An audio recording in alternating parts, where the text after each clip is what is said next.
Depuis 3 jours, le maire de Neuville-sous-Montreuil ne dort pas beaucoup.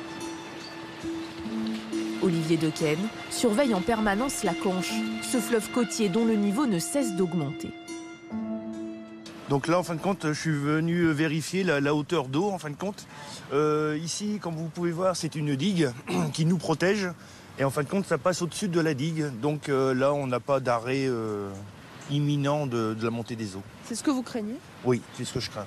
Là, parce que c'est le village en direct qui est menacé. Un village déjà largement inondé. En une semaine à peine, dans le département du Pas-de-Calais, il est tombé l'équivalent de 3 mois de précipitations. On croise les doigts. C'est tout. On ne sait pas. On est tellement tributaire du temps qu'on ne peut rien faire là pour l'instant. On ne peut plus rien faire. Attendre, en espérant une décrue.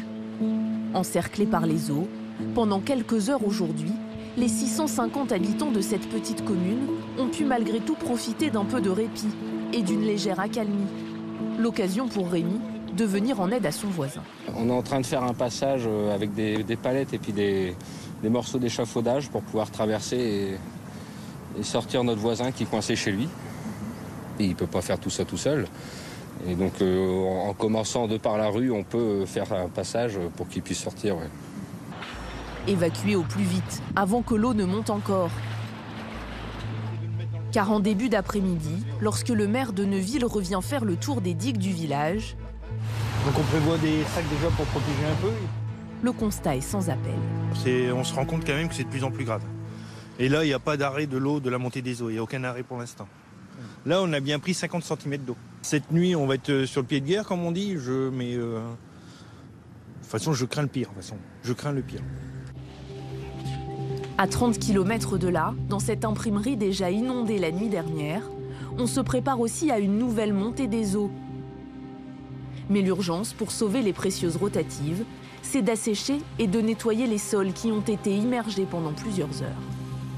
C'est de la boue qui s'est mise partout. Bon, quand l'eau est descendue, il reste un film de boue qui est assez important. Il faut le nettoyer très vite parce qu'après il sèche et ça sera plus difficile à avoir. Derrière, c'est nettoyer tous les produits que vous voyez là-bas un peu derrière qui sont mouillés jusqu'à 70 cm et qu'il faut évacuer, sauvegarder les produits qui sont encore secs, jeter les produits mouillés. Et sur les machines, enlever toute la partie électronique, tout ce qui craint l'eau, pour pouvoir les sécher et repartir dans quelques semaines avec des machines qui seront assainies. Face au désastre, ce chef d'entreprise peut compter sur ses salariés qui sont tous venus pour sauver leur outil de travail. Comment ça va? Courage. Directeur, informaticien, technicien, chacun en train de nettoyer, déblayer, aspirer. On va y arriver.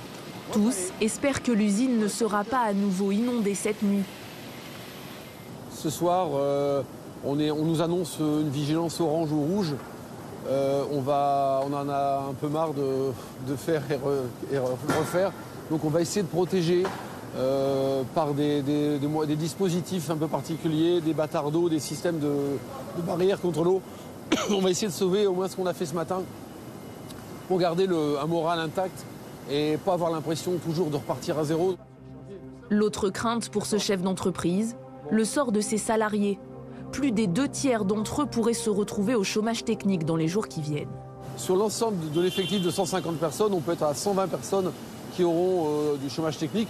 On va garder les informaticiens, les techniciens et un certain nombre de personnes qui vont être nécessaires au redémarrage, à la coordination aussi avec les assureurs, les experts, etc. Sur ces palettes, des tonnes de prospectus et de catalogues imbibés de boue et d'huile. Toute une production détruite et un préjudice global pour cette entreprise, estimé à plusieurs millions d'euros.